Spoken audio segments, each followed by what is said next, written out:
has to tell me, why is this guy always in the doghouse with the online hall monitors of righteousness? It is a phenomenon that truly fascinates me, that every couple of years, Matt Damon, one of the most likable guys in Hollywood with impeccable liberal credentials, is again flailing around in cancel culture quicksand. There are too many people in this country who are motivated not by what they really believe, but by what will get Twitter to react to them with likes and retweets. That's called bad faith. It's why every couple of years I'm reading headlines like USA Today, I wish I could cancel Matt Damon. Washington Post, Matt Damon has more Damon-splaining to do. Daily Beast, shut up, Matt Damon. Vox, Matt Damon isn't a terrible person, he's just ignorant. Matt Damon has become one of cancel culture's favorite targets. Headlines accuse him of ignorance and demand apologies, even though he's a longtime liberal who openly supports progressive causes. But once the cancel mob locks on, loyalty doesn't matter. Bill Maher stepped in, cutting through the woke outrage and exposing how ruthless and unforgiving cancel culture really is. Buckle up. It's not always meant as a slur, but it's wrong, yes, of course. And Damon owned up, saying that while coming of age in Boston in the 70s and 80s, that word was thrown around without any thought put into it. And now he's put some thought into it, and he's going to stop using it. One might say he became woke. Okay, he was late to the party, to which we could say, welcome, glad you could make it.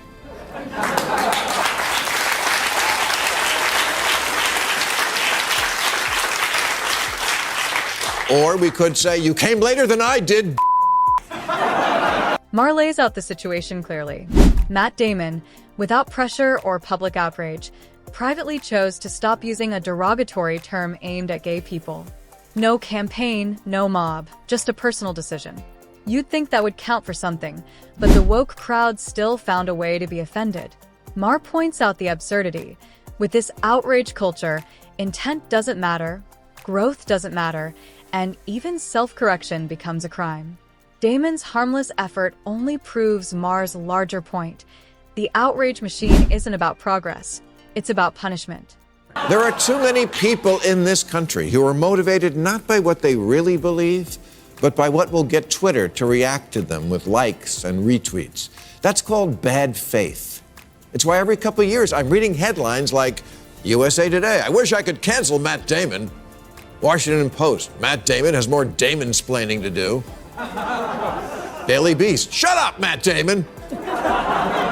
Vox, Matt Damon isn't a terrible person, he's just ignorant. Really? That bad, is he? We're talking about Matt Damon? I don't know, he's got a clean water charity and delivers food to Haiti. What have you done, Vox headline writer? Most of the headlines attacking Matt Damon aren't driven by truth. They're driven by clicks. Outrage sells, while nuance doesn't. Media outlets ignore Damon's real-world generosity because positivity doesn't trend. Instead, they inflate harmless moments into scandals to feed the outrage machine. In today's media economy, being decent isn't newsworthy. Being labeled problematic is. And yet he is always getting pulled over by the woke police for something. He's got a woke rap sheet as long as your arm. On the reboot of the Project Greenlight series, he was booked on obstruction of social justice for maintaining that a director should be chosen on merit first. But merit first is not synonymous with racism. Thinking that it is, that's kind of racist. This never should have been controversial. Matt Damon simply said filmmakers should be chosen based on talent and merit, not box checking. That's how the industry has always worked. But in today's outrage culture, even basic common sense gets twisted into something offensive. What was a practical observation became a cancelable offense. Proof that quality now comes second to ideology.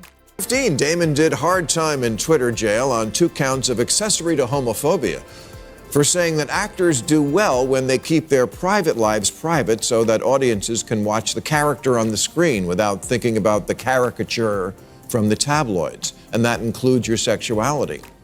Which is true. One of the reasons I love Daniel Day-Lewis is I'm not sure he even exists off screen.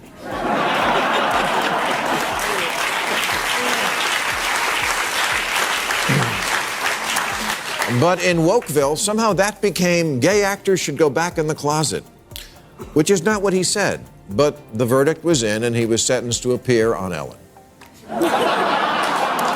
I've said this many times. Actors should keep their private lives private. Once that line is crossed, perceptions change and expectations shatter. It's human nature. That was Matt Damon's point. He wasn't arguing exclusion or intolerance, but separation between the work and the person. Yet, as usual, the woke crowd twisted a practical observation into something ugly. In today's outrage culture, nuance doesn't matter and intent is ignored. But here's how unhomophobic Matt Damon is. He f***ed Liberace.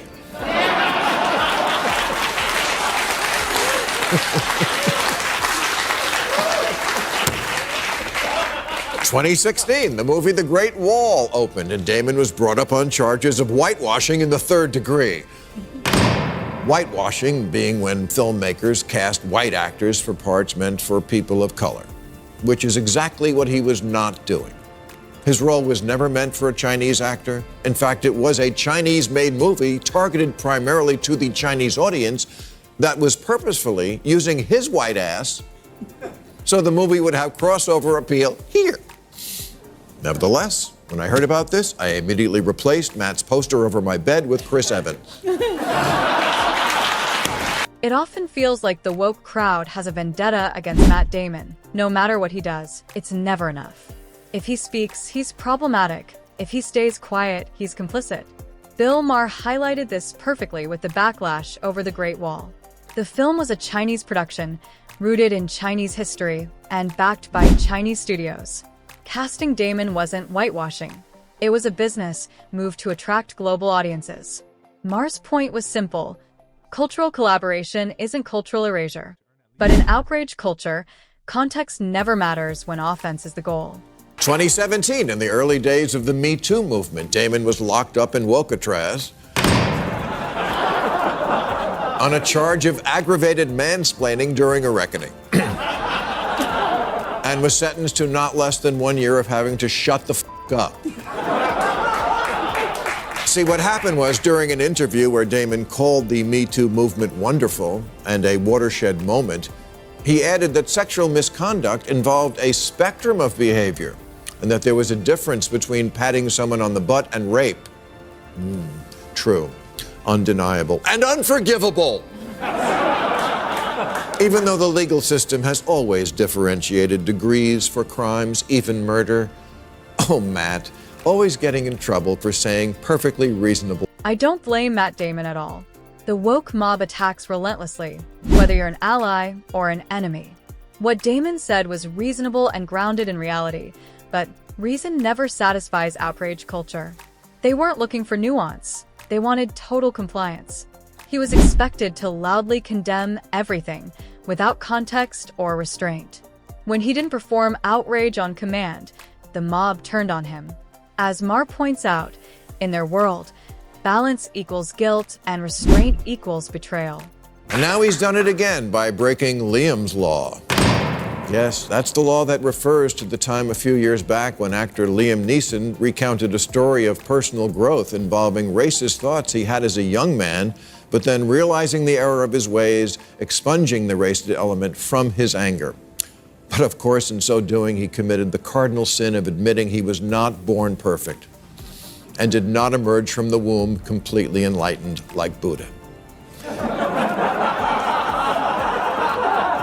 And now Matt's done it with his gay slur admission, committed the crime of not always being the person you would become. That's the sad reality of the woke crowd.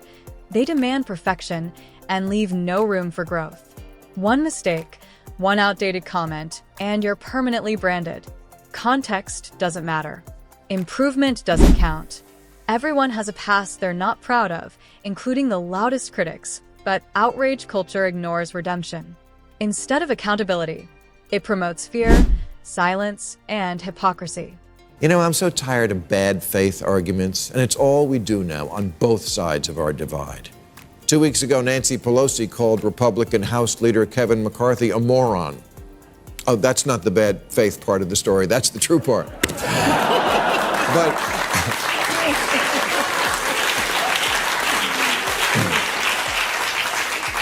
But a few days later, McCarthy was speaking to a group of Republicans and said, jokingly, but he is Kevin McCarthy, he said that if Republicans took the House in 2022, quote, I want you to watch Nancy Pelosi hand me that gavel. It will be hard not to hit her with it.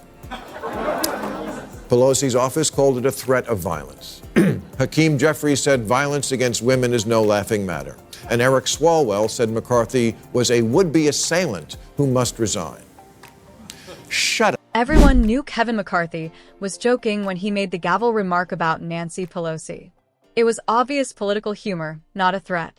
But Democrats seized on it anyway, twisting a metaphor into fake outrage and framing it as violence against women. Social media exploded, press conferences followed, and headlines were manufactured, all over a joke no reasonable person took literally. It wasn't about protecting anyone. It was political theater. When everything is labeled offensive or violent, real issues get buried under performative outrage. This is what bad faith is. You don't really think it was a threat of violence, or that anyone thinks such violence would be a laughing matter, or that Kevin McCarthy is a would-be assailant, any more than anyone thinks Matt Damon's a homophobe. And Matt, my advice to you, stop hunting for goodwill. You're not going to find much in this country. In the end, this saga reveals the real problem. Outrage has replaced reason. Context and intent no longer matter. Bill Maher's point is simple. When perfection is demanded and growth is rejected, everyone becomes a target. Jokes turn into crimes, nuance becomes offensive, and common sense disappears. This culture doesn't build anything. It only tears people down.